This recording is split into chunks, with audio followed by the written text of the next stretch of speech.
All right, so 8:05. So you ready to get rocking and rolling, Brian? I'm absolutely ready. All right, great. We got a great turnout again. I'm sure we'll have more people join like we did last time. So I want to welcome everybody to season two of FFI Online, brought to you by Fly Fishers International, which is the only organization actively fostering the legacy of fly fishing for all fish in all waters. Means anywhere you go, there we are. I'm Patrick Berry. I'm the president and CEO of Fly Fishers International. And I want to thank all of the members of FFI for supporting the work we do, including this right here. If you're a member, thank you profusely. It means a lot to us. If you're not, I would strongly encourage you slash plead for you to support us. $35 a year, and you get to help us do cool stuff like this. We are delighted. I'm delighted to have Brian O'Keefe here for his second episode of FFI Online, 4 total. So we got 2 more coming up. The first one was very well attended. We were pretty excited. I did not give you a good intro last time because you accidentally sent out the participant link, and we were focused on the other 16 or 17 Brian O'Keefes that came on, which was fantastic. Yeah. And just as a quick aside, what was great about that is before you and I launched and went live, we were talking about the fact that oftentimes the best story about anything you do are the things that go wrong, not the big fish you caught or how everything went perfectly, right? And that was one of those examples. So this time, let me do a little intro. So Brian O'Keefe has been in the business since 1976 and has held every position imaginable, from guide to shop hand, to working for some adventure travel companies, including the 11, which is very high-end travel. Most people probably know Brian from his work as a household name in fly fishing photography. And if you missed the last episode, it was absolutely spectacular. Brian captivated everybody for about 2 hours with how to take better pictures and a lot of focus on using your iPhone, which made that really accessible. So before we hand this off to you, Brian, just a little housekeeping. Any comments or questions, we ask you to run it through the Q&A box. And I will try to get to everybody's question at some point. We usually wait until the end. Because as we discover in most of these episodes, and certainly as we did with Brian last time, Brian ended up answering almost all the questions, including the one that I interjected. So yeah, if you ask a question and you're wondering why we're not getting to it, that's why. And then I just add to, as far as the video, Brian, I'm assuming you're going to share your screen at some point, and the video settings are yours to control at home. So you may want to turn it off gallery mode if you don't want to see my ugly mug and hit it on speaker mode. But you can move that around a little bit. So, hey man, Brian, we're so excited to have you again. We had a great time last time. We've got a great audience again. So without further ado, let me hand it off to you, buddy. Maybe before we get started too, in your journey through cheap trips, just tell us a little bit about what you're doing these days and what your business are, because I know that you do count on folks to invite you to clubs and chapters for different fly fishing organizations to give these kind of presentations, and then you all to get to go fishing while you're at it. Oh yeah, it's sometimes a great double whammy. I do really enjoy in-person fly club visits. I've gone from Boston to Texas and Alaska and all over. Great way to meet people, kind of stay connected to all the fly anglers out there. And it's really fun. I started doing that in 1976, so it hasn't gotten old yet. I think it's neat. And then before, my current job with 11 Angling, which owns and manages lodges in Iceland, Chile, New Zealand, and Colorado, and motherships and that sort of thing, I was with Todd Monick, Catch Magazine, for 7 or 8 years, and we had just a great run. He's still doing great. I just branched out to do new things, and I still like to help and contribute.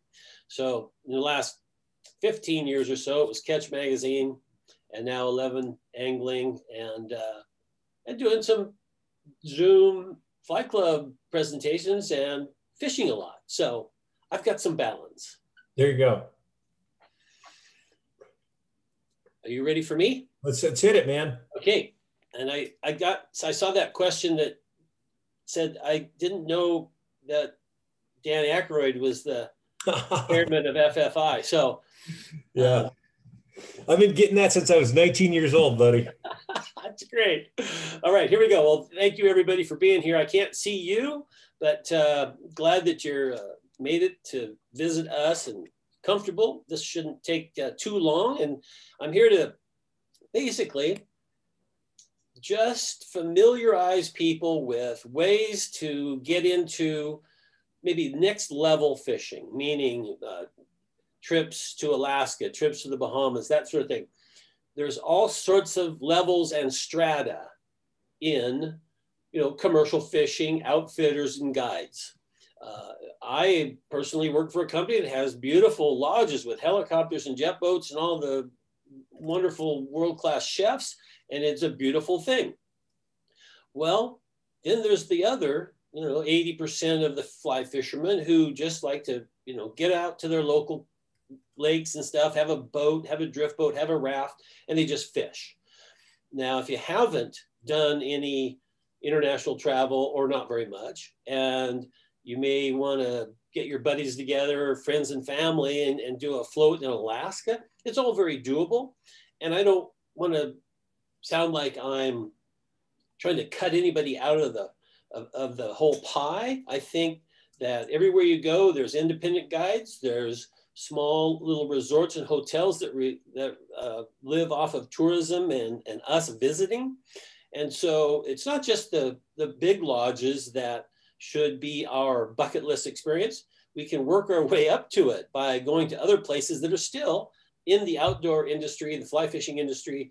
They need business, and many of them are, not quite as expensive. So here we go. I'm going to start out in Alaska, and there's so many different options up there. This is my biggest chapter in this presentation. So if you're not interested in Alaska, just check out the bears and the fish and all that. But it's really a doable trip for everyone. And I find that if you want to do a do-it-yourself float trip or a guided float trip, there seems to be hesitation among a lot of anglers because, well, I don't know anything about the area. I'm afraid of bears or something like that. And it's actually a very easy trip.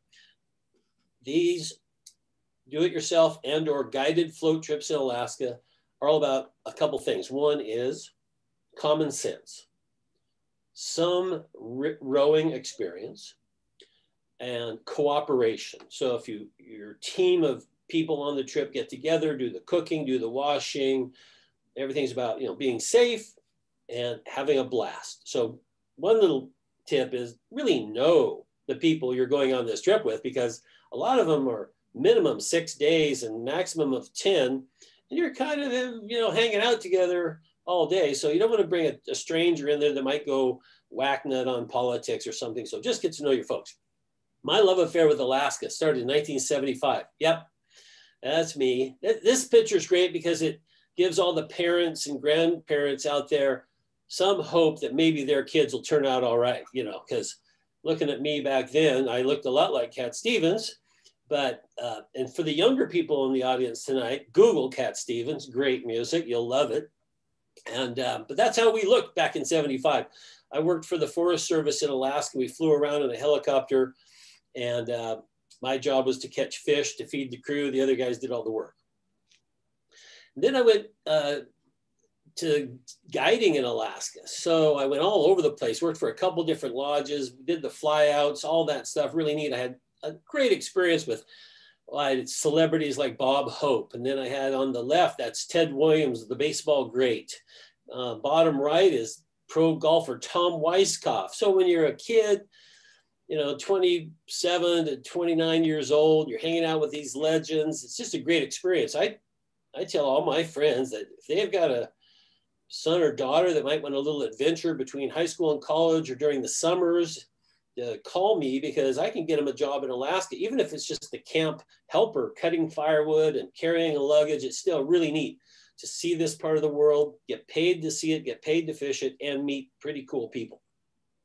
So here we go. We're camped out on a river in the Bristol Bay area. We're floating along, haven't seen anyone for 4 days, catch this monster leopard rainbow on a mouse at camp. I mean, this is really the best of the best. It just, I hate to say this doesn't get any better than this because it always can, and I might say that too much tonight, but that is sort of true. This is one of the best things when you can float wilderness rivers, not see anyone, and just have incredible fishing.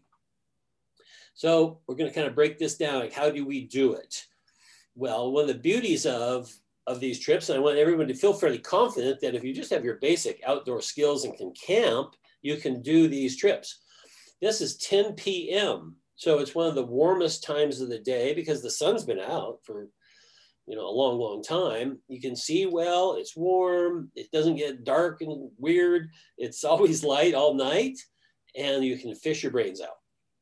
So here's a fish and float company that does guided and unguided river trips. And that's my picture that you just saw there. I went with these guys to do this trip, and it was a guided trip.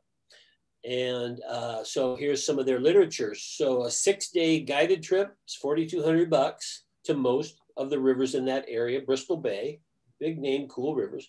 The self-guided trips, $2,200, which includes your airplane charter in and the pickup back out. And so what you need to do is get to Anchorage and then fly to Iliamna or King Salmon or Dillingham or Bethel, one of those out in the bush towns where you get picked up by these guys or another outfitter, and off you go. So even when you do a self-guided trip, you are contributing to the pilots up there. You're contributing to a couple of hotels out in the middle of nowhere. You're contributing to the outfitter who rents you all this gear. It's not like you're trying to cheat the system or not go with guides. It's still good money that's going and trickling down into our economy. So first, it also always almost starts with a float plane trip. It's sometimes a wheeled plane if you're landing on a gravel bar or somewhere like that. But it's a fun, usually de Havilland Beaver. And then you get to some upper elevation. Now, upper elevation in Alaska isn't very high. You don't go way up in the mountains, but you go down in this area on a big lake, and then you hit the outlet and start your trip. It can be a little nasty up there, a little bit of rain or mist or fog. But the thing is, you unload the plane and you start pumping up the rafts. And there is sort of a somber moment. Now look at that weather. I mean, that's how it was for a week. This was a really nice week-long float trip on the Talashalitna. So, but the somber moment is you're with your friends. Everybody's always kind of tough, rough and tough. You got your LL Bean shirt on and your Maine boots, and then that plane leaves, and everybody's kind of quiet, like, wow, we're really just getting dropped off here in the middle of nowhere. And that's true. That's the beauty of it. And you do have a little, this is kind of heavy, And then the plane goes out of sight. It's back to work, pump up the rafts, load it up. And then the whole thing about common sense, cooperation kicks in, and it's just a blast. So basically, I'm going to see if I can use my cursor. See, can you see my cursor, Patrick? Yes, I can. Okay, so this is basically Bristol Bay. You've got Lake Iliamna here, Lake Ugashik, the Wood River here, Tikchik up here, Dillingham, the Kuskokwim, and in this area, what I'm circling, there's 30 rivers to float. Well, there's also, 50 lodges, and there's other day guides and all sorts of other options. But this is pretty much where it's at for rainbows, char, grayling, and salmon. I'm going to be talking about this area a little bit too here, maybe one or two pictures from Kodiak. And this might be just a little fuzzy, but basically, so we've got Ugashik down here, a wonderful area, the Naknek and king salmon, the Kwijak coming out of Iliamna, the Nushagak with lots of tributaries. And then this is the Wood Tikchik State Park. It's bigger than most states, a state park that's bigger than most states. And over here, the Good News and the Togiak, and there's the Togiak, the Good News, and then the Connectoc, and all the way up to the Aniak, the northernmost river in North America with rainbow trout. So lots of options, different things to check out. I've been doing this for quite a while because I was a sales rep with fly fishing tackle, and Alaska was in my territory. So I would do a work trip up there and then meet friends, and we'd fly out. So I've probably done 10 or more float trips on various rivers, and never had a bad experience, never had a bear experience, just good fishing, and absolutely world-class fun. Here's another company to check out. Everything's on the internet. So once you start Googling guided float trips, do-it-yourself float trips, whatever, you will see several different options. So Float Alaska says right at the front, do-it-yourself wilderness fishing. They're going to supply airplanes, rafts, all the stuff you need, and lots of advice. Really, really good with a Q&A on weather, on bugs, on how far, how long, everything you can possibly think of. And they just do a great job. And this is what you get. You get a float plane, you get a raft, and you get all this gear. You get the frame, the coolers. Basically, you'll shop for your food. In this case, it's Bethel, Alaska. Shop for your food. That goes in a giant cooler. And then it's your personal gear. You don't need a tent. You've got a sleeping bag and a pad to bring. You've got your clothes and your tackle. And probably need a few things to have around the camp from the liquor store. Anyhow, so I won't dwell on this too long. It's all online, but your raft unit will consist of several options on rafts. I just go with the middle one usually.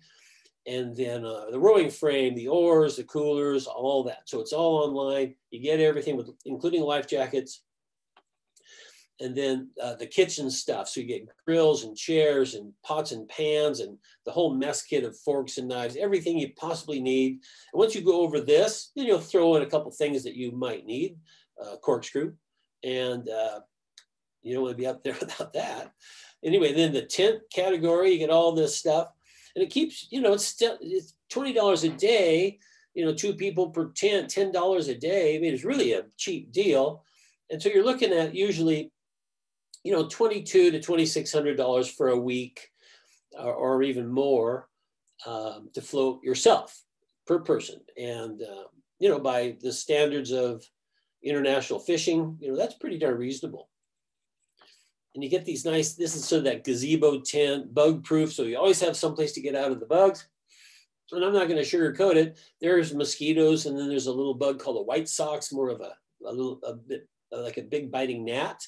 They're not out all the time. And you'll see a lot of pictures in here with people in shorts and in t-shirts.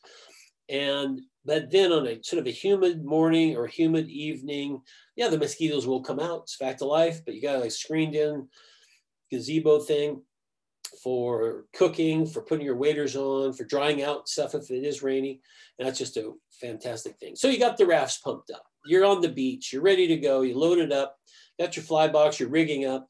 A lot of these float trips in trout country are some of the best mouse fishing in the world. And then streamers. I basically do everything but nymph. I have some dry flies. I have some fry patterns, little tiny streamers. I've got the bigger streamers, the mice, that sort of thing, and some salmon flies, of course. Now, the headwaters of a lot of these floats are really, the water is very, very cold. It is not the best fishing you're going to have on the trip. I have now learned to kind of push through the upper water so I can go slower on the middle or lower part of the river where it's warmed up a bit. There's more insects, there's more spawning fish, etc., meaning spawning salmon. And the upper river, though, however, is very pretty. Has the mountains in the background. It's just gorgeous. It's all tundra, no trees. You're above timberline, so as you float down, you'll hit the trees. And that's about when the fishing starts to get really good. Some years there's a little snow left over, and it doesn't seem to be right on the river. It's no big deal, and it sure is nice because we don't take ice. And if you want your beverages cold, it's kind of nice to just chip a little snow out of the snowbank and make a cheapy margarita. Anyway, so here we are doing some wade fishing because we did have a little bit of action spring to get out wade, but normally on the day we put in, I now kind of row fairly quickly and fish for sure, but I don't usually get out and wade too much. But the first night you're sleeping on that tundra. It's like a big, huge, nice mattress, super comfortable. And most of my float trips have always been in June and July. And the upper river doesn't have any sockeye or any kings yet. So there's no bears. You almost want to see a few bears, but sometimes it isn't until day 3 or 4 that you might encounter bears.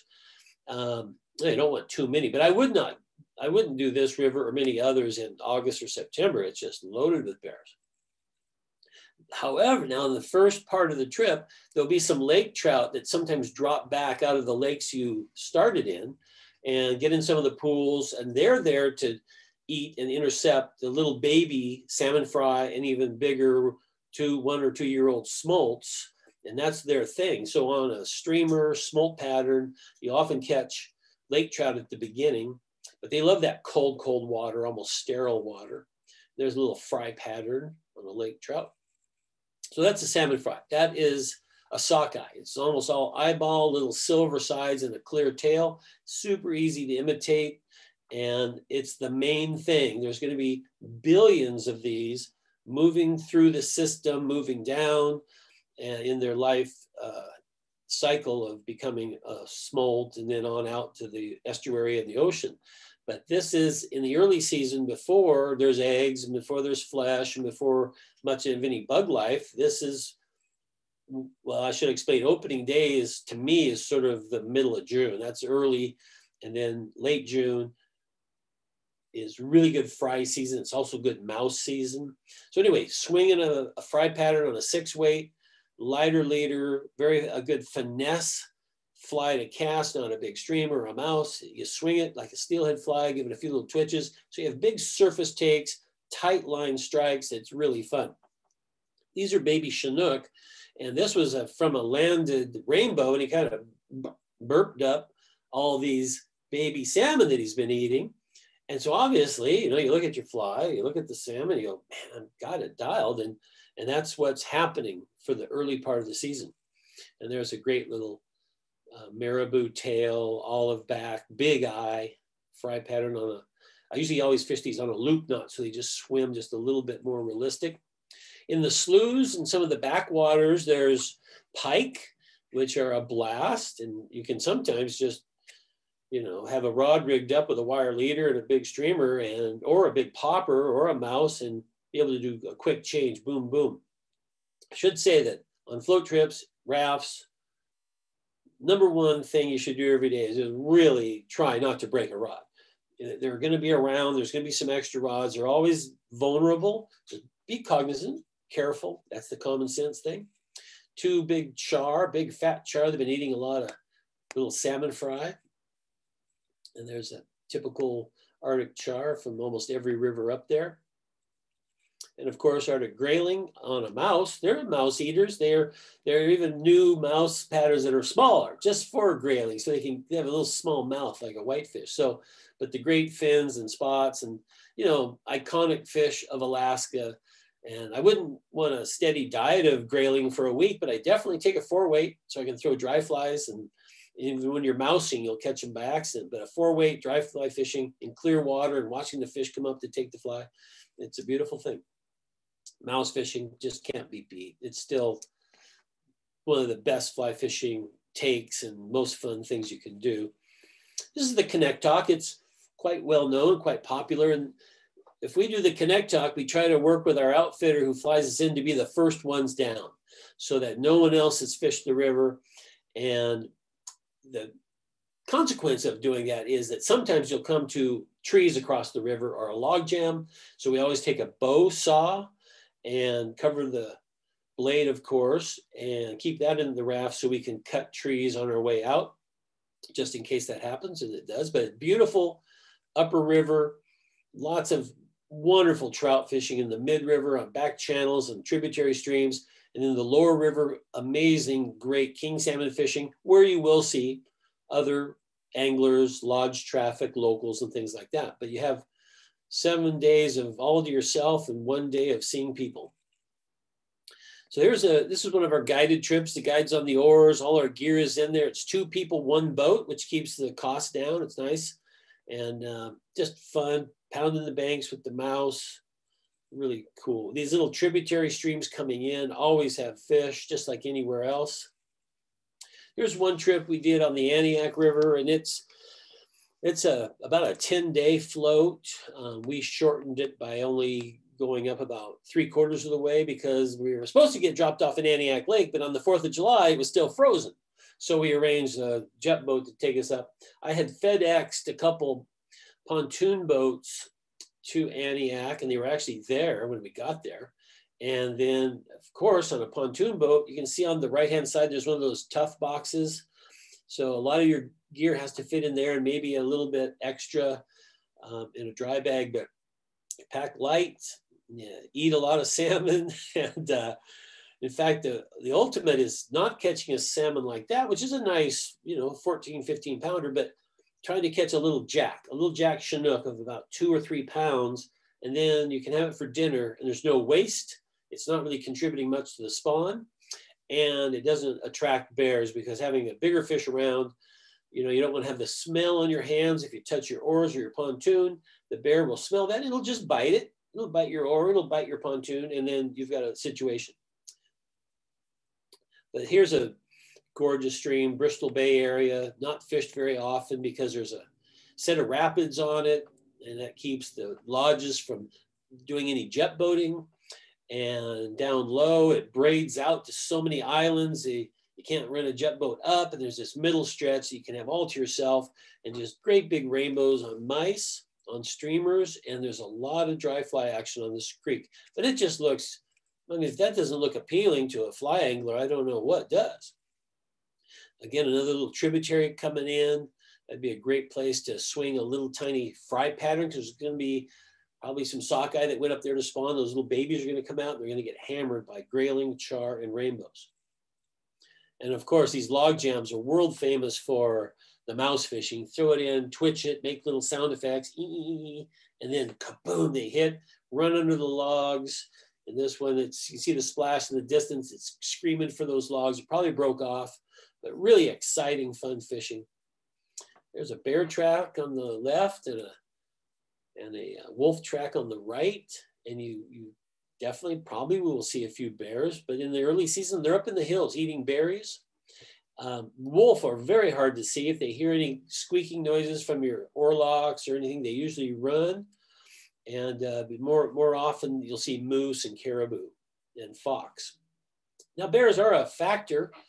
There's a good population of Alaska brown bears. Here's a great scenario, the cub and the sow. So this is nasty, but see, this bear is eating grass. They eat a lot of grass, but the little cub decided to sort of stick its tongue out of us, taunting. That's a taunting fowl. But it happens. Now, this is a bear you need to worry about. No trees, nowhere to hide. It's a little skinny. It's a little ribby. It's got it's a big, older bear, but it's following us. We're actually out of the boats. We're hiking a little bit to go up this creek, and then the bear comes out of nowhere. Now, there was 3 of us. We stood our ground. We looked big, and it didn't get in our face, but I could tell it was kind of a hungry bear. Wasn't feeling too good or something. It had an attitude, but this is where you stick together. You don't all go running off in different directions. Stick together, stay big. Never had a problem. This would be bad, taking a fish with you. Sorry, I couldn't help it, Patrick. I had to. Anyway, back at the camp. So this is the tent the outfitter provides. It's great. And the tent life, the camp life is really fun. You build a big fire. The weather's nice. You're in just shirts. You got some tequila and Crystal Light lemonade, which makes by far the best margarita you've ever had, but not until day 4. Then it's unbelievably good. It's fun to get the guide out to fish a little bit, have him have some fun.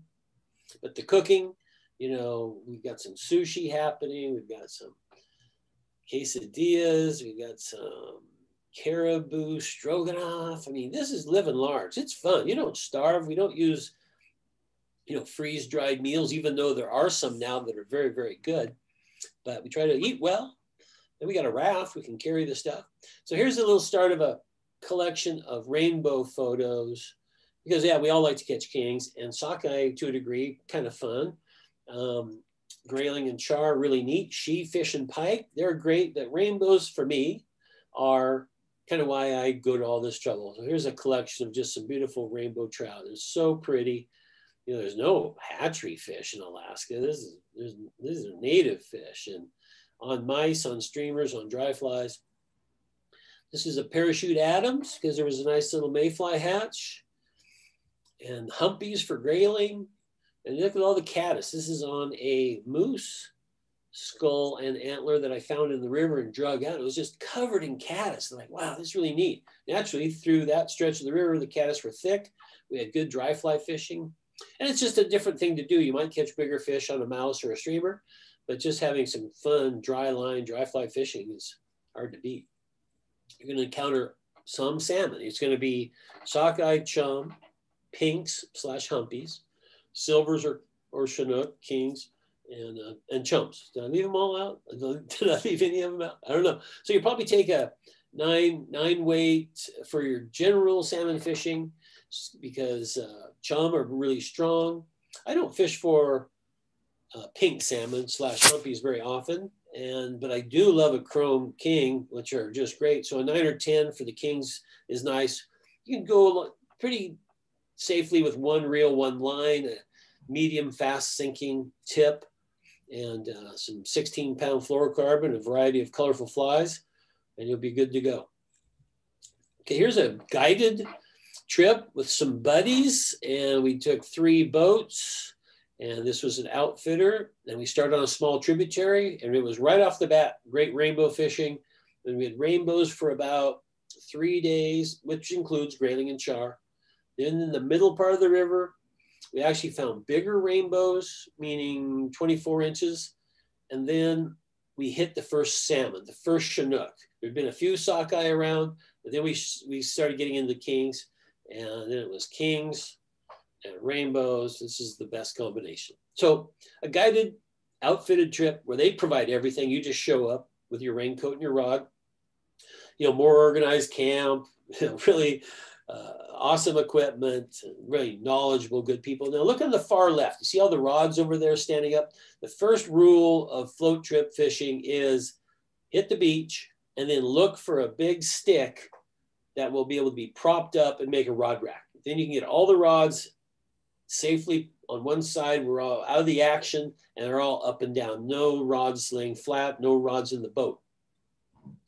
There's also tent camps, and this is obviously a big outfitter, nice service. This is on Antioch River Lodge. They have a lodge, and then they have this upriver tent camp. And so this is not a portable float trip, but it's another option that can get you into the wilderness.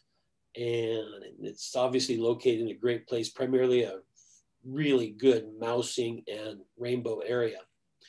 And here's some cabins. This is a whole nother strata of how to fish Alaska.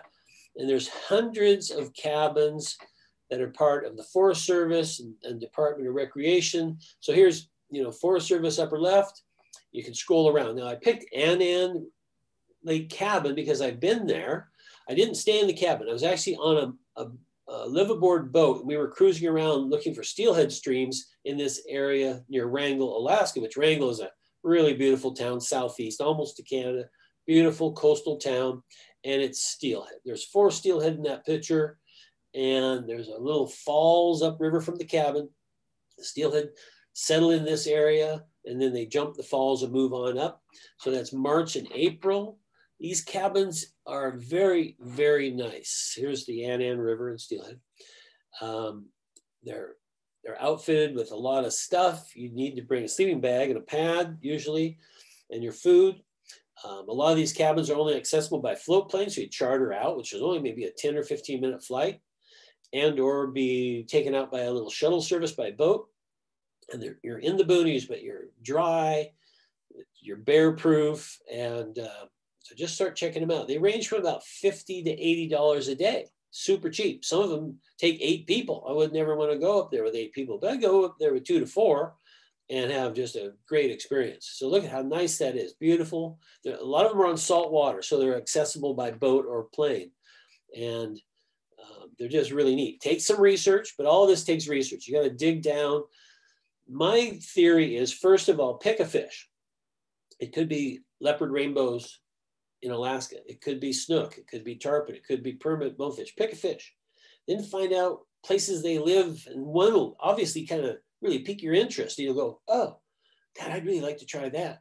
Then from there, dive down another rabbit hole of like, where am I going to stay? Who am I going to fish with? That sort of thing. But that's my theory. Start with the fish. Could be king salmon, could be bonefish, could be giant trevally, and then dive down. So like Annan create Steelhead in Alaska. You know, there's over 1,000 steelhead streams in Alaska, but nobody knows one, except maybe the Anchor River on the Kenai. So it takes some research, but you can find some really good deals and really fun experiences. I mean, look how nice that cabin is. This is about this is maybe an $80 a day cabin, and it's for, 4 people. It says actually 8. So, wow, that's a lot of people in there. Another option is to charter a boat and do what I was just talking about, like cruising around, either looking for steelhead in March and April, or silver salmon, feeding silver salmon in the salt, which is the lower left. And so I've done quite a few of these trips. Now that stellar boat on the top is a Bering Sea, deadliest catch crab boat. But the skipper sold his permit back to the state and retired. And now he does some, quote, eco trips. He's got a speedboat in the back, and the davit can pick it up and put it in. He had my boat up there, which is an inflatable. It was a Zodiac, 11-foot Zodiac with a motor. So we had 2 or 3 boats all over the place. We found feeding silvers almost everywhere. We did a couple steelhead trips, very different boats, different times, different places. Juneau, Glacier Bay, Ketchikan, Wrangell, that whole area. It's just spectacularly beautiful with the Tongass National Forest, and it's loaded with fish. We did one trip to target king salmon in the salt, feeding kings, not spawning kings, not river kings. So we were pretty successful. That's kind of hit and miss, but I like the fact you have king salmon and king crab. That's a good combination. All right, we'll move from Alaska. Think about some questions you might have. It's a big deal. If you do your first trip, there's a lot of organizing and planning, but you save money and you're still contributing to outfitters and pilots and the local economy. And to me, it's a trip that just is remarkable. You'll feel pretty jacked up, pretty intense about what you've accomplished if you do a nice 100-mile float. So anyway, Baja has lots of fly fishing opportunities. There's really some great guides and outfitters down there. There's day guides. There's places to stay that are inexpensive, and some of our favorite fish. So roosterfish, Pacific jacks, Dorado, Hargo snapper, and a lot of it is accessible. A lot of it is public. And so if you've seen the famous Baja roosterfish film, Running Down the Man. Well, this is running down the man territory, because you see cruising roosterfish, you've got to run. You got to chase them down to get in front of them to make the right cast. Can't cast from behind them. You got to get in the right spot, really trick them. They're smart. But these are wide open areas. I purposefully don't fish some of the more popular spots, because the guides are out there, they're working the beach. Not a lot of them, a few, and they're friends of mine. So I don't want to encroach. I usually go to kind of spots that are B+ fishing. I save some of that A+ water to the guides. And there's the Ponga guides that come in, and they've bought some, live sardines. They throw them around, get them all going crazy, and the roosterfish go nuts. And so they're paying for that. So I give them a little break and try to find my own spots, and they usually work out pretty well. So here's 2 buddies running down the man, chasing after him. It's fun, it's exciting. So where do you stay? Well, there's lots of hotels, the chain hotels, and I'm picking San Jose del Cabo. That's the airport that services Cabo San Lucas and San Jose del Cabo, the older part of that area. So but look at the prices for Airbnb: $25, $50, $32, $44. I mean, this is pretty reasonable. And you're walking distance to beaches, and with a rental car at $15, $17 a day, 3 or 4 people split that, and a Airbnb, and you're just cruising the dirt roads and having fun. The old rule in Mexico is always turn in your rental car at night, because they can't see all the dust and the scratches. But you got your car, you got a place to stay. Everything else becomes kind of equal after that. Explore, have fun. You can rent some RVs, ATVs, and run up and down the beach a little bit. Don't be too annoying. It's kind of fun to race around, but if there's other anglers out there, they may not appreciate you zooming around all the time. But it is kind of fun. Now look, this might look like it's total insanity, but this guy does it all the time. And I'm probably going to do it in my lifetime, but it's a safe little float tube. And he's a gear fisherman, and he's even got his floating little bait bucket there, some live sardines, but you can kick out a long ways and you'll be into Sierra mackerel. You see maybe some feeding frenzy of bonita or roosterfish, and other fish come in every once in a while. I've seen Dorado in 10 feet of water, so you never know, but that's actually fairly feasible. Swimming out to a rock, that could work. Sea kayak is a very effective fishing device down there. That's set up. He's safe. He's got his gear, got his food, got his water, and you don't have to go too far. Just get out a little bit. You'll see some bait busting, some big splashes, and you can get right on it. Just off a rock, covering the rocky spots, especially for the snappers and the jacks. Oh, these guys are still running down the man. Take your water. It could be 105, because some of this best fishing is summertime. The roosterfish kick in April, go through the summer, and then there's other fish to fish for almost all the time. Dead winter is not as good. It's fun to just get away. You'll still be in 70-degree weather, 75-degree weather, but you won't have a lot of the fishing that makes that area famous. The water is a little cooler, but by April, things are really kicking in. See, there's the interior. Looking at the water, oh, that's so super cool and pretty. The interior is harsh. You know, it's hot, and there's snakes and roadrunners. And you fish along. Maybe your Airbnb's in a little town, and you go fishing. The kids love to follow you around, and even catching the baby roosterfish is cool because it puts a smile on everybody's face, and that's just fun. This is Lance Peterson. He's a well-known guide on the East Cape of Baja, and fantastic guide, I should say, and really knowledgeable. He's been living down there full-time for years. He's from Port Angeles, Washington, but he speaks just fluent Spanish. And he's got a big garden down there, and he's a tequila expert, and just a super guy to take out for a few days and get a grande like that, a huge monster roosterfish. So there's the Sardinia, and it's an easy bait fish to imitate. You know, big eyes, silvery, 4 to 5 inches long. There's also some mullet, and so just a few basic flies like this will cover you for Dorado, for Sierra mackerel, for roosterfish, for jacks. Some poppers come in handy. So some variations on color and size, sink rates. Oh yeah, it's always fun to have gear. Now this was a trip with 4 people, and we were doing some beach fishing and then ponga fishing, and then we were going with the same ponga out blue water for Dorado and who knows what else. So we had 4 rods each, and it looks crazy, but man, it's fun to acquire that stuff. The more the better. And then just hanging out. You know, if you're on a set program with an outfitter, that's great. You fish your brains out. That's really cool. If you go down there and you have the time and you can just fish on the best times, the best weather. Other times you just explore. Bird life's cool, scenery, hanging out, having tacos. It's really fun.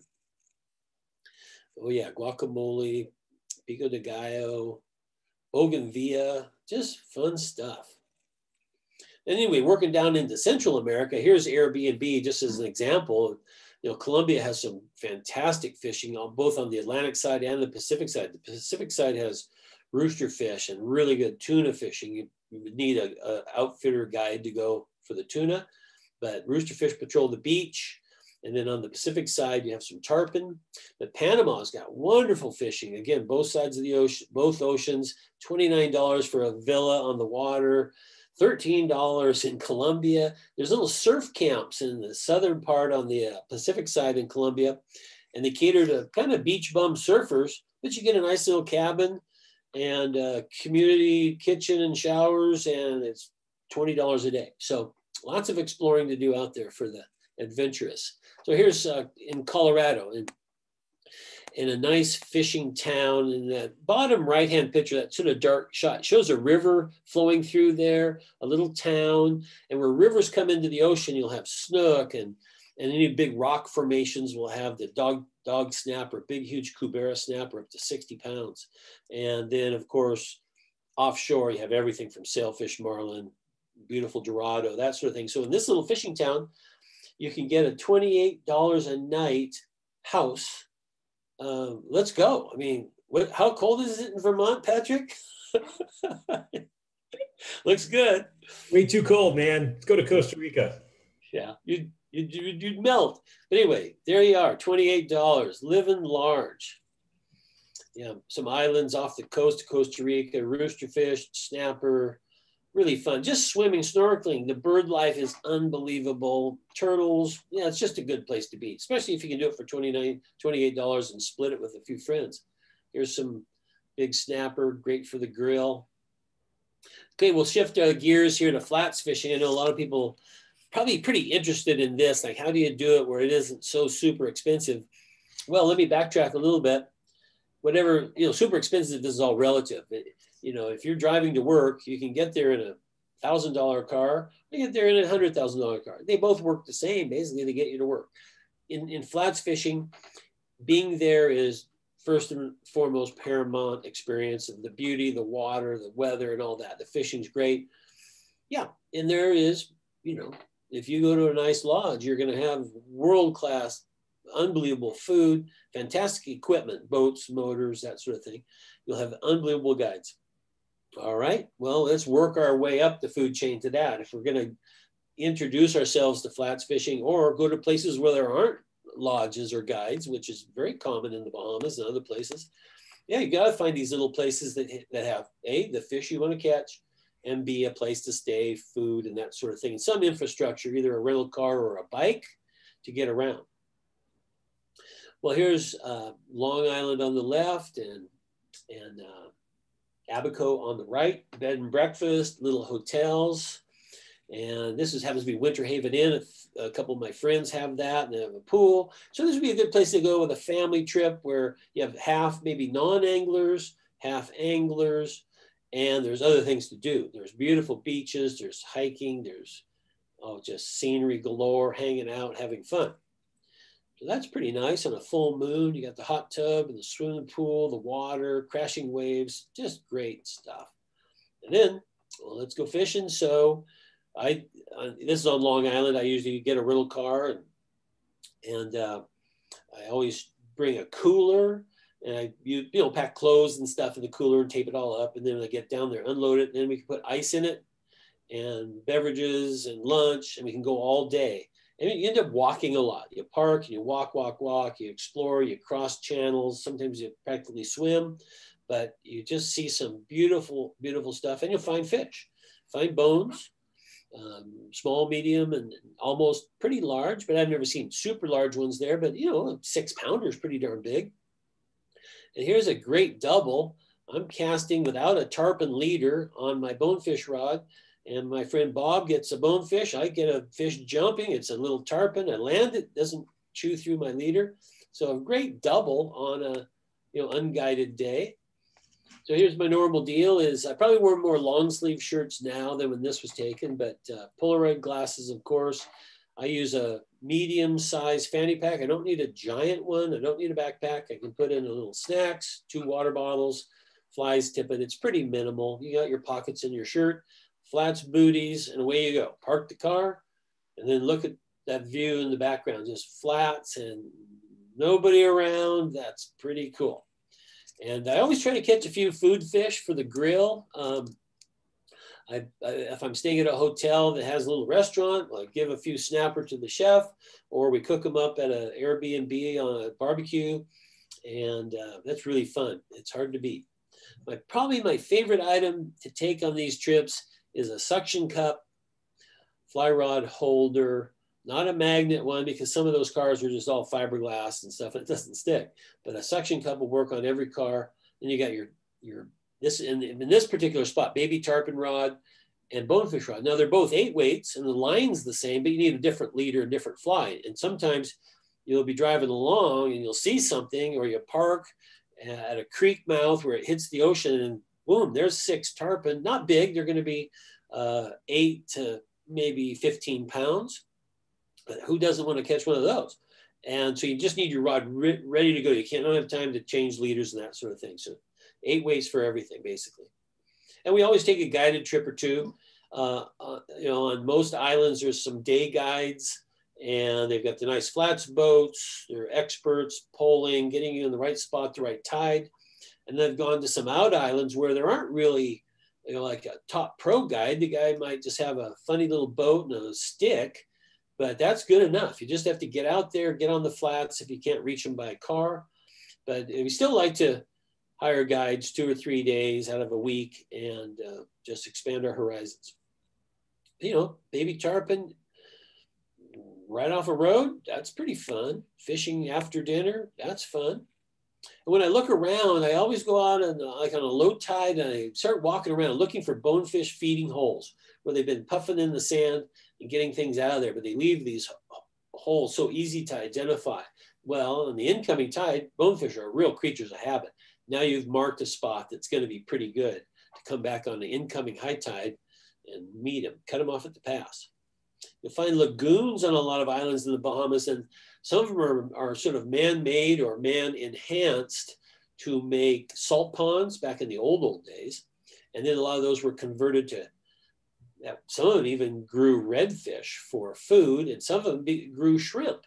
And through hurricanes and different things like that, they naturalize, they get broken down, they start to have tidal activity from the ocean. And you can find the main channel that goes out to the ocean. There's going to be bonefish, sometimes tarpon, barracuda, snapper, jacks, and at the mouth, barracuda, tarpon, snapper, jacks. And then up in the lagoons, up on the old salt ponds and things like that, primarily just bonefish. But again, it's a little bit athletic. You do have to explore around, collecting information. Your first trip is a lot of exploration.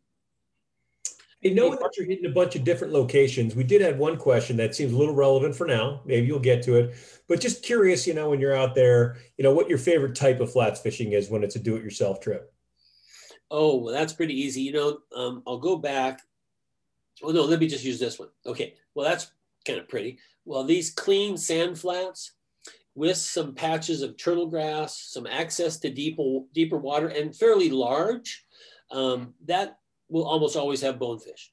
But I absolutely love the clean white flats. Now that's kind of being a little bit picky, because sometimes there's even better fishing on the slightly mud or marl flats that are a little squishy on your feet. They kind of wear you out a little bit. Some of them are lumpy with animals like shrimp and different worms that make mounds, and you kind of have to sludge through the mounds, but that can be really, really good because they're rich, they're full of food.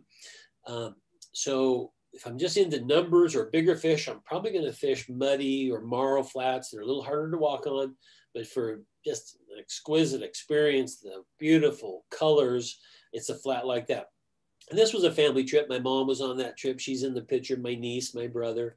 And my niece and I actually hiked around to those cliffs. They're about 25, 30 feet up, and we could do 1.5s off there into this blue hole. You could never touch bottom. It's probably 800 feet deep.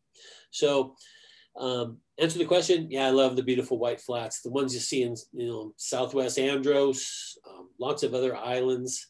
And that's where you can see fish at 150 yards away, or their shadows, and you can see them coming and get in the right position, get the wind situated right, get the light right, and it all comes together.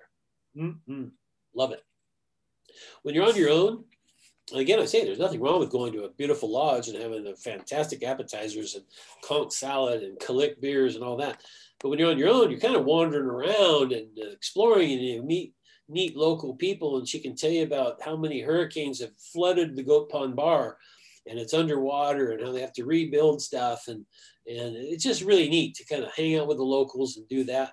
And I usually try to catch a couple snapper and drop them off at my favorite little pubs, and then you're a friend. I also I don't want to sound like I'm super Americanized or anything, but some of these people live a pretty hard life on the out islands. The mail boat brings food once a week if they're lucky. They can get low on water. It's a fairly tough life. I generally pack a bunch of extra stuff, t-shirts, some tennis shoes, and I don't want to sound like I'm a privileged guy or something like that, but it's just a nice thing to hang out with some people and go, hey, what size feet do you have? And boom, there's a pair of Nikes, and it goes a long ways. And that's just fun. Anyhow, so let's take this place. This is called Hank's Place. And no, it's not the Ritz-Carlton. No, it's not super gorgeous or anything. That's the restaurant bar on the water. It's on Andros Island, a little town called Fresh Creek. And so this is what Hank's does. He's got 4 rooms. They're great, big, huge rooms. And everyone, if you want, gets a boat. So you get your room, your boat, which is perfect for the big flats at Fresh Creek. And it's got a lively bar, at least lively once a week, because it's close to ATEC, which is a submarine and marine weapons U.S. place where they test torpedoes and missiles and submarines and stuff. So a lot of their staff comes down on Friday or Saturday night. So it's pretty lively. It's pretty dead all the rest of the time. But it's a fun bar. It's a neat place. There's after dinner fishing right out in front of the little hotel. And so this is Hank's program.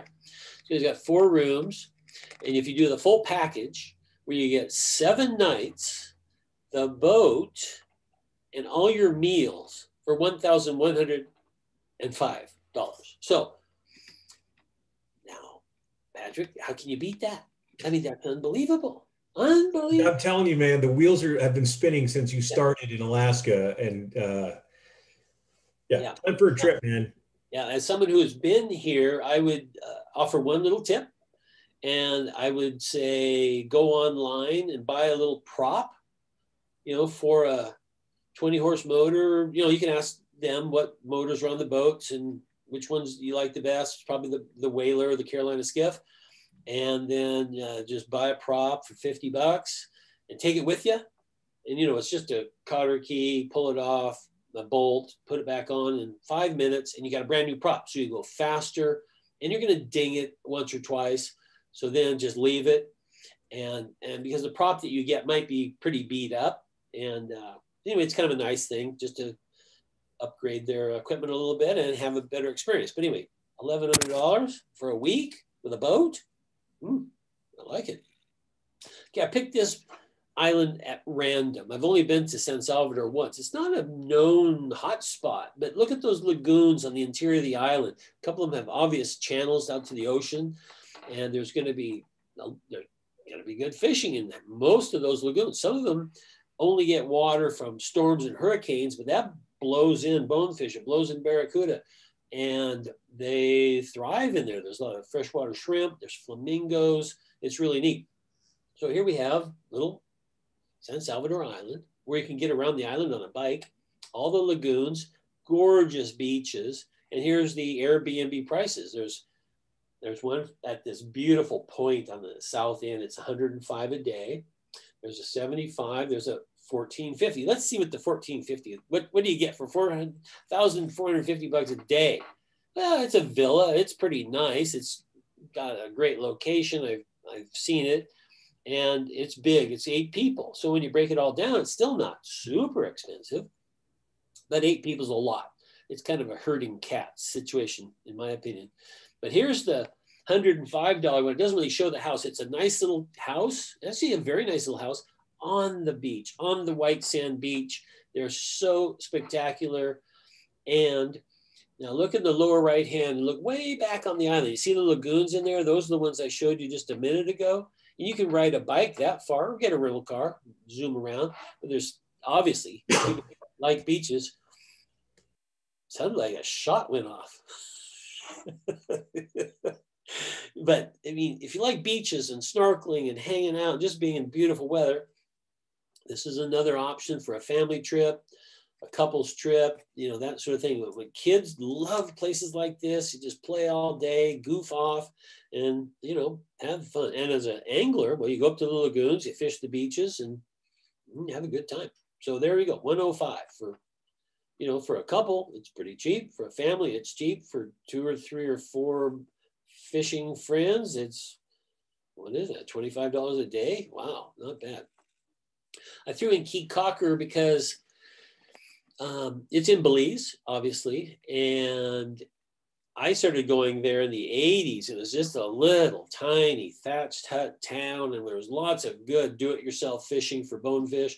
Always had a great population of tarpon, and you could go out for a half-day tarpon for $50. Well, things have changed a little bit. There's more places to stay, and it's built up, but everything's changed. But there's still a few do-it-yourself bonefish spots. There's still a lot of tarpon, and when the bigger migratory fish come, there's 60, 80 to 100-pound fish here, and it's a beautiful spot. So look at the prices. We've got 56, 50, 99, 65. Really neat place with decent to great accommodations and really fun fishing. Now, the Great Barrier Reef of Belize, which is the second largest in the world, is just offshore from the island. Now, I've actually swam out to it, but there's a lot more boat traffic zipping around because everybody gets around by boat. And I don't recommend it that much, but to get a little snorkel trip, go out there. It's only a couple hundred yards. It's magnificent. It's unbelievable. You see big grouper and all these other beautiful aquarium fish. Super neat. So again, another place to take the family, take friends. You can go bum it on your own, for $27 a day. It's probably a room, or it's a dorm, or it's a little guest house, but who cares? It's all fun. So here's the house for $117. And let's see, 4 guests. Okay, so it's kind of a family house, but a great pool. On the other side, you have the ocean. 117. Patrick, I was in Bozeman a couple years ago for FFI Fly Fair, and Motel 6 in Bozeman was about $85 to $100. So Motel 6 or this? I think I'll go down there. This is also nicer than my house, so I'm with you on that. Okay, yeah. Yeah, but you're a cross-country skier, so, you can't do that in Belize. Anyhow, so that's just, my last chapter is on Texas redfish, and with a few final thoughts. So, if you haven't fished for redfish, well, you just have to. It's just so much fun. It's a fish that's not as stressful as permit or as disappointing as tarpon. They're a great fish. They're pretty, they fight hard, they're in cool spots, all over Florida up to Charleston, and then around the Gulf, Louisiana, of course, world famous for the winter fishery, and then Texas all the time. And it's probably one of the most evenly distributed fish. I think someone said 30% of the population of the United States lives in range of fishing for redfish. So they're around and they're fun. They live in cool spots. Now, a lot of people who don't know much about Texas always have a little chip on their shoulder, whether it's political or environmental or whatever. But when you go down there with some friends or your family, you get a nice little hotel on the beach. Hotels are cheap once you get outside of the big cities. They're really cheap. And or Airbnb type place. You start going to these stone crab restaurants. Texas has fantastic seafood. It's just incredible. And there's these little bars and pubs. And if you like Stevie Ray Vaughan and that style of music, almost every bar has a guitar player that's the best you've ever heard. No cover charge. And so Texas has a fun side.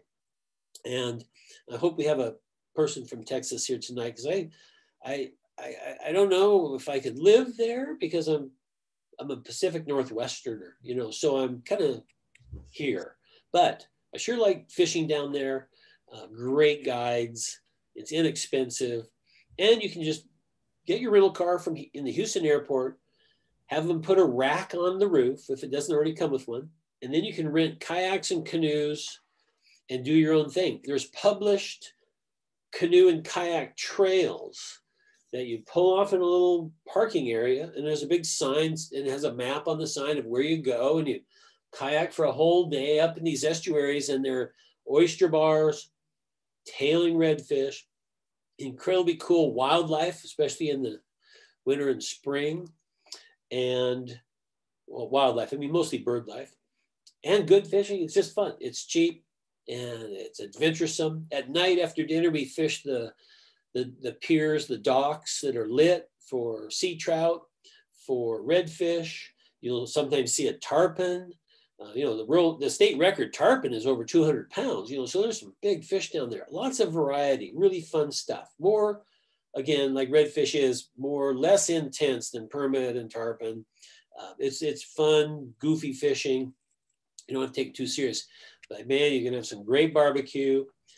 And look at that, the high school, I forget where this was. I don't know if it was Aransas Pass or down by Harlingen. But anyway, the high school are the Fighting Tarpons.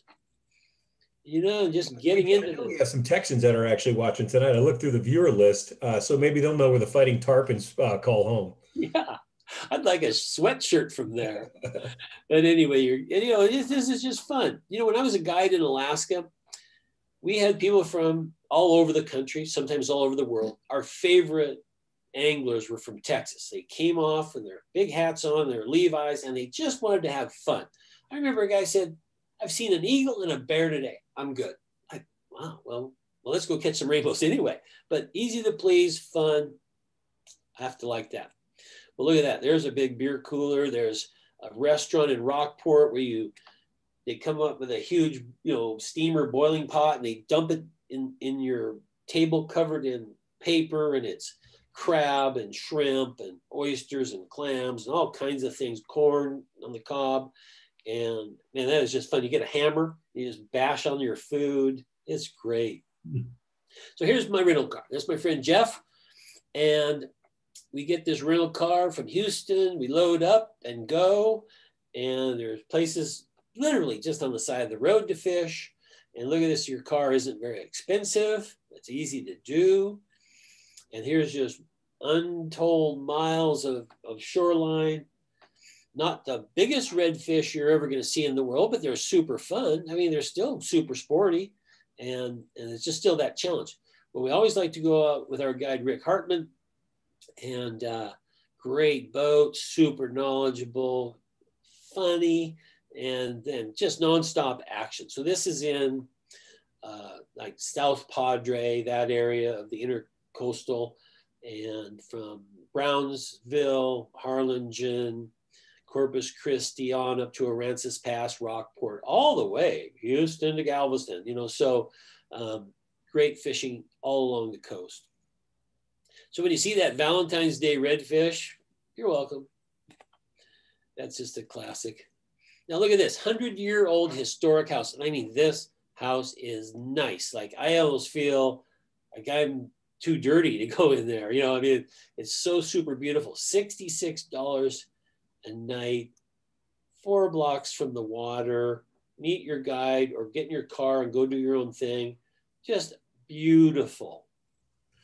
Here's a nice house on the water with a fishing pier, 115, good for 4 guests. So, man, that's a good starting point when you have a dock out there. I'd or go to Home Depot and buy a big light, get a light out there. And here's a cute little cottage cabin, and 2 people, $60.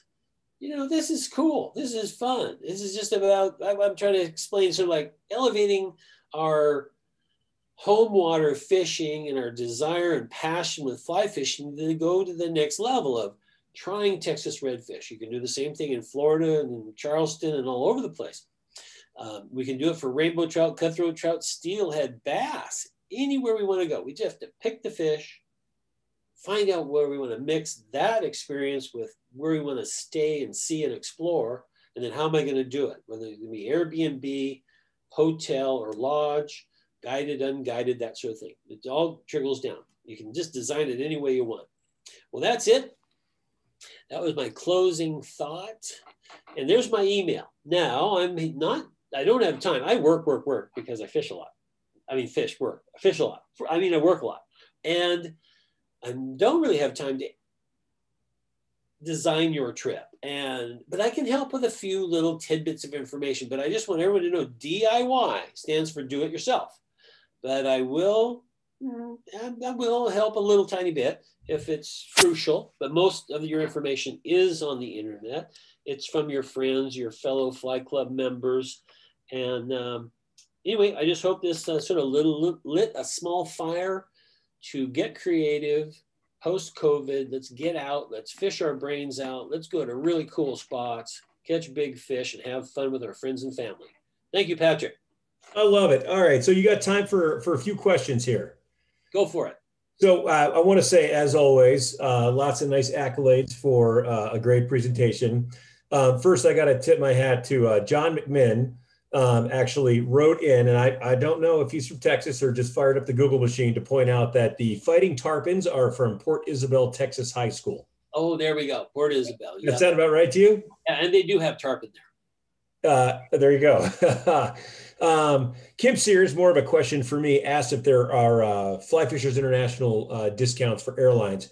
I don't believe we do, but we do for a number of different hotels, car rentals, stuff like that. So again, if you're not a member of Fly Fishers International, there are some benefits that would definitely help for your DIY trip. Here's a question. Actually, I love the fact that we get these questions, and I must be thinking along the same lines as a lot of folks. Which areas of the Texas coast do you like the best? Well, I fished it all from Galveston to the Mexican border, but not like locals do. I mean, I hit it here, hit it there once or twice. I like the South Padre Island area a lot. There's some world-class guides there who are knowledgeable with the bird life. They're just so super pro, wonderful casters, great instructors. So that would be Harlingen to South Padre Island, not during spring break. Then as you come up the coast going east, you hit Rockport, Aransas Pass. Billy Trimble's there, one of the best, one of the most interesting people I know. There's so much fun to hang out with. And then if you catch fish, it's a bonus, and you usually do. He, for instance, uses canoes and things like that to get into the super skinny water where a lot of people won't go. Wow, I tell you, up by Galveston's got some beautiful areas too. I wish I could be more specific, but I suppose the nature of the flats down at South Padre, the bigger flat flats with the clean bottoms, that's pretty special. All right, so I'm going to back up to a previous part of your presentation, a question that came up a little while ago, Gary Green. Again, great question. One I was thinking of, when the best time to go to either Bahamas or Belize, in your opinion? Well, that's a common question. And let's see, I prefer longer days. So you have more sun, higher sun, not that low sun, which has more glare. So I'm thinking April and May for both locations. And if you ask the guides, they'll say, well, man, why don't you come in the summer? We've got everything here. There's no people. And well, I go, okay. I finally, after years and years, went to Belize in July or August. I can't remember. Holy cow, we caught 100-pound tarpon. The big migratory tarpon are in. The bigger permit are in.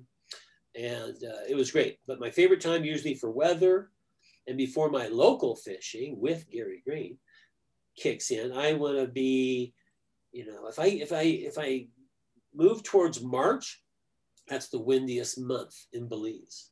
So still great to be there. The weather's, still warm and all, but you need to have visibility, and the wind is just kind of a pain no matter how or where you fish. So April, May, pretty darn nice. I've done this summer fishing. It's really, really good, but then I'm missing out on, I love to mow my lawn, so I want to take advantage of that. However, October and November can be fantastic in both those places. Not very many people. It's kind of the borderline hurricane season, but when I first started to go to these places in the 80s, well, there wasn't so much of a CNN and cable network and satellite TV everywhere. So I went to places and a hurricane hit. And I remember one place in the Yucatan Peninsula, the sand blew so hard that our door in our room got stuck and we couldn't get in or out. We were stuck in, we couldn't get out. And, bang on the windows, bang on the walls. Finally, they dug the sand out, let us out. But now with satellite, everything, you know when bad weather's coming, 4 or 5 days in advance, and you can make arrangements.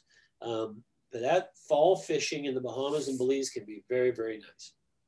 So I've got a couple logistical questions, and then we'll come back to a site-specific one. I know when I go any place new, I think like you, even if it's a do-it-yourself trip, I try to go into, the local fly shops, the local grocery stores, the local everything. Particularly, I guess a rule of thumb, if you're going to go into any place and ask them a question and get advice, you better buy something, Minimum, buy a hat. Yeah. Because it's cool, flies, everything. That's a good point, Patrick, because I used to have a little camping camp in the Bahamas, and I had an inflatable kayak that we would deflate, roll up, dig a big hole, bury, and we built camp furniture out of driftwood and planks and things. It was really a pretty neat camp, and they did it for years. I went 7 times. And even though the only thing we really had to pay for was the boat ride from the nearest town out there, get dropped off, well, of course, we bought our beverages and our food in a little store like that, but it's not a very big dent. And so we would buy 2 nights accommodations at the closest hotel and never stay there. And we would just tell them, like, you know, we appreciate you, and we'll use you if the weather's bad. We get, you know, we'll come out. We'll definitely stay here, but we don't want to cheat you out of the money of tourists coming here. And so we would buy 2 nights at the hotel and never stay there. And that's like what you're saying. Just, you know, be cognizant of people trying to make a living in a hard life at times in some of these great fishing spots. So we kind of share it a little bit, because you know what? Money is like manure. If you don't spread it around, it doesn't work. Yeah, I'm not sure I'm going to use that one, but I understand your point. I'm a gardener. No, but you know, the one thing that you do, Brian, which again, I also do too, is even on a do-it-yourself trip, if I've got a few days, one of those days I will hire a guide. Oh yeah. And it's not to figure out all the best spots on day 1 so I can go, you know, dirt bagging on days, you know, 2 through 7, right? It's just trying to support the local folks. And so really good question from Dick Nicholas is how to find good guides when you go on these kind of junkets. Well, that's a good question, because nobody really knows. I mean, you can get on some forums. In fact, Texas has unbelievable, like for kayaking and stuff like that, they have clubs and newsletters. You can dive into them and pick apart the information you might need. When it comes to Bahamas, Belize, other Caribbean locations, you know, you can find out some online, but once you get there and you see a great day to, you know, spend your money on a guide trip, usually if you ask around the hotel, the store, the pub, someone's always going to say, oh my God, you know, Philip Roll is the best in North Angeles. If you don't go with Philip, you won't have a good time, you know, and then the cream rises to the top. So, and actually, other times you just get what you get, because there aren't very many guides.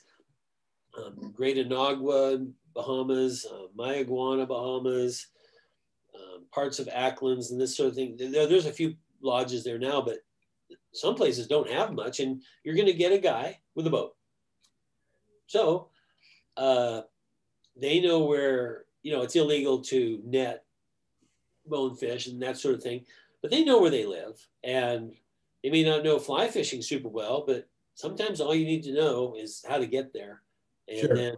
then let us do our thing. And then that adds a little fun adventure aspect to it too, because nothing's better than figuring it out, cracking the code, making it happen, and then high fives and good times. And the more you can do on your own, there's actually, I think, a higher reward, higher value on the experience. Although what I get from a guided trip is personality. I want to, you know, learn about him and his life, his family. And some of them do poetry, some sing songs, some have an interest in other things besides fishing. It could be, you know, music, it could be farming, and it's just neat. That experience sort of justifies not getting that self-done experience, you know, I mean, figuring it out on your own. Going with someone who turns into a friend, that's a rewarding experience all on its own. Yeah, I mean, you and I were both guides for a while, and I think I graduated to being a better guide when I realized that the single most important thing is to figure out what your client wants out of the day and do that. And sure, most people want to catch fish, but not everybody, and it's not a priority. And some people do want to talk about farming and astrology and when they flipped their boat 5 years ago or something like that. Those are the best guides, the one that figure out what you want out of the day and they help you find that. Yeah. All right, another logistical question. I know my opinion on this, but we're going to let you take the lead here. Packing advice, carry-on versus standard check-through luggage. Well, when you can, carry-on is always better, period, done deal. However, I usually have a day pack and my camera case. And they won't let me bring a tube full of rods. So I generally check my rods in a big duffel that has room for a 4-piece rod, giant tube. So I'm going to take 4 or 5 rods probably, no matter where I go. And to this day, after, I don't want to tell you how many trips I've done, it's sort of disgusting. And I've never lost my rods. I don't even think I've ever had them come in late. Now that I've said that, look, totally jinxed. But when you can, carry on is best. But because of, I have to bring my backpack with my computer in it because I do photos and I have to work on it when I'm there and stuff. So I end up having more carry-on gear than most. And then, so I have no choice. I have to check my rods. I've been lucky, but you know what? Luck comes with being early, not being late. If you're a late person, then you're going to have your luggage go to somewhere else or not go at all. Yeah, you know, one time I had to go to this little island called Guadalupe in the Caribbean, French-speaking, wonderful tarpon fishing, beautiful flats, really cool place. There was one guide on the whole island. Now he's gone. But to get there, I was on Air France from I forget where to Haiti. Okay, right after the earthquake and the whole airport was all crumbled down. And then I flew this little Guadalupe in the middle of nowhere. And that time, my bag didn't show up. And, you know, it's pretty specific. It's tarpon and then some other flats fishing. And if you don't have the right stuff, you're kind of out of luck. And so, of course, I make this little claim with Air France. Now, I hadn't flown Air France before or any airlines from Switzerland or Germany. Holy cow, that's a whole different thing. It's not United. This is serious. On Haiti, when I walked outside the airport just to kind of look around, I was attacked by a mob of 50 people with pictures to put on the internet to find their missing families and stuff. And it was like a little riot going on, but it was survival. And it was really a very touching, serious moment watching all this devastation. The airport's all tilted and cracked, and I don't even know how the runway worked. Air France found my bag, and I just thought, oh, if your bag's lost in Haiti, you know, t-shirts, shoes, everything's just gone. They rule, and they don't mess around. They will find your stuff, and sure enough, in a day or two, it shows up at my hotel in Guadalupe. And so, you know, everything's kind of computer tracked now. They should be able to find your stuff or know where it is. But still, you don't want to miss a day without your rods. Long story. Sorry for being long-winded, but yeah, carry on. Carry on's best. I've had airlines not even put my bags on the flight. So. Oh yeah, if they're overweight. Yeah. All right, let me see if I can get through a few more quick questions here. I don't want to keep you too long or keep anybody else.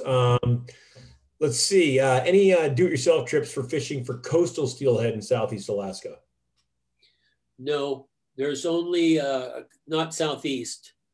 It's all, you know, even in Juneau, there's roads, but they don't really go anywhere. They go up to Mendenhall Glacier and they go around town. That's it. Wrangell, Petersburg, Ketchikan. They might have 8 miles of road. Occasionally, there'll be a stream that you'll cross, or 2 or 3 actually. It could be streams, not rivers. And there might be chum salmon, or there might be some silvers. But steelhead is pretty hard to do without a boat and or without a float plane. Take you to one of those cabins. And I would just recommend searching for a charter like I did with that crab boat. That wasn't super expensive. I mean, the guy sold his permit for $1 million back to the state. And he's retired. He's living large. He wasn't, you know, overcharging for stuff. And he just enjoyed doing it, keeping his boat running. And we went, because you're with a deadliest catch skipper, we can go on the outside, not just the interior waterways, the straits and the passes. We can go on the outside because it's super rough. But with a skipper like that, in a boat like that, you're safe. And so we could find these little bays and arms that have no access whatsoever. And we fished some rivers that were so loaded with steelhead, it was unbelievable. And so that to me is like, just rally up your friends. You need a minimum of 4, and then check out what the airfare is, what the charter is, divide it up, and you might be pleasantly surprised that it's $3,500. And even if it's $4,500, it's still kind of bucket list territory. But in the international fishing scene, whether it's Chile, Argentina, Iceland, or wherever, you don't go many big lodges for $4,500. You're going to be looking at 7 to 12. Even in Alaska, there's a $13,000 a week lodge now. So, yeah, like I said, I'm not trying to cheat the system, but there's a lot of places to fish where there isn't a lodge or something you have to make your own. And so that charter trip is world class, especially when he pulls up the king crab trap. Yep. All right, we got. I've lost track of some of where we were at the questions. I'll tell you what, though. Let me close with one more before we sign off, and then you can tell us what you got coming up next. So, final question, which isn't about tonight, but just because you are a global traveler, is whether you fished in the Turks or the Caicos. Yes, I have. I'm just looking at my notes. Okay, so Turks and Caicos is a big semi-crescent moon-shaped archipelago of islands, and Provo is over on the west side. That's where you land, and there's actually some pretty good fishing just in that area. There's Chalk Sound nearby, and let me think, did I get a rental boat there once? I don't know. I guess we just had a rental Jeep. We drove the roads and we caught bonefish right off the road. One of them was behind a Burger King. So, man, that's pretty amazing. And then if you go with guides, now I got to warn you a little bit about Turks and Caicos. The guides think they're in Key West or something, because a lot of people will stay at these very nice hotels on the beach with the dolphins, pet the dolphin type of thing, and they just charge it to their room. So the guides have learned, they jacked up prices $600 to $700, and they really don't, honestly, compared to guides in the Bahamas, Cuba, Belize, Mexico, they don't really guide like a guide, like poling, tide, sun, wind, positioning the boat. Pretty much they take you out, drop you off, grab a spinning rod, and start catching fish. So now there are other places to go in Turks and Caicos. I can't remember the name, Blue Horizons, I think, the guy with the airboats, because it's so vast, so much shallow water, they can use airboats to get way off of the no man's land. That's a trip I've always wanted to do, and you'll be able to find it easily online. But without going on forever, so I did catch bonefish off the road in a rental car. And I did hire some guides that I thought were a little bit overpriced, and we caught lots of fish. Turks and Caicos is loaded. Now it's got the Provo side, then you got the other side. There's West Caicos. Is it East Caicos over there? I can't remember. But the farther you get away, the better it gets. But it's miles and miles of gorgeous flats. You might not love the big city too much. I don't. It was really plastic and touristy and new. It was kind of like Cancun, but once you get out of there, it's absolutely beautiful. Yeah. Well, I think we're going to wrap it up there, man. I will tell you, this was a perfect episode, especially for FFI, since we're all about fly fishing and all fish in all waters. And I think you covered that pretty well. I have a feeling you're going to get some questions. I'm probably going to follow up with some questions of my own personally. But this was awesome, man. I really appreciate that. So tell us what you got coming up next. You got 2 more episodes for Fly Fishers International online series. What do you got coming up? On March 9th, I'm doing a thing on stillwater lake fishing. And I just love it. I think it's just a big science project. I love the fact that it's not super easy, whereas you can go to a nice trout stream and it's a little deeper there. It's perfect water. I mean, there's probably fish there. Lakes are a little more mystery involved. There's more depth. They're vast. There's different organisms to eat. So I love the bug life, the cycles of the seasons, the tackle, floating lines, intermediate, fast sinking, different techniques, different flies. So I'm going to go over all that. The water that I'm using as an example is mostly Oregon. Oregon has some great lakes, but that applies to Henry's Lake. It applies to Pyramid Lake. It applies to all over. I really don't know much about lake fishing in the East, but I know there's pickerel. No, just kidding. But where there's trout and or bass, I've done it all my life. I love doing it. I take a lot of notes and photos, and I collect bugs, and I get a little bit pseudoscientific, and I don't want to pretend I am, but I like to just observe and record. And so this will be a fun thing, especially for people who are steelheaders or saltwater fishermen and who kind of poo-poo lakes as they're kind of boring. That only means one thing: you suck at lake. And once you get into it, it's quite addictive, and you'll get 3 rods rigged up like a bass fisherman in a bass boat. You have your sinking line, your intermediate line, your floating line all rigged up, ready to go. You'll be able to see what's happening, know when to fish at 15 feet, know when to fish at 3 feet, know when to fish on top. It's really, really fun. And that's March 11th? I like doing it. It's fun. It's great. That's March 11th? March 9th. March 9th, man. Okay, March 9th. I'll be there, so I should probably know that too. Yeah. And then we finish up on the 23rd with big Western trout. So Wyoming, Montana, Colorado, Oregon, neat places. I'm not giving away any secrets. I'm not going to throw myself under the bus, but you know, a lot of our best rivers are darn well known. And it's going to be mostly just to highlight what a great experience we can have fishing in our own backyards, fishing still one of the best, least expensive, most rewarding fishing trips in the world is Western trout fishing. Road trip, friends and family, camping, cheap hotels, lodges, guides, doesn't matter. It's still just really hard to beat. And gorgeous country. Yep. Yep. Awesome. Well, Brian, thanks so much, man. Always have fun. And I'm sure we'll talk before then, but if not, we'll see you on the 9th, buddy. Thank you so much, Patrick. Thanks everybody for joining us. This was good. Catch you later. All right. See you, man. Yep. Bye.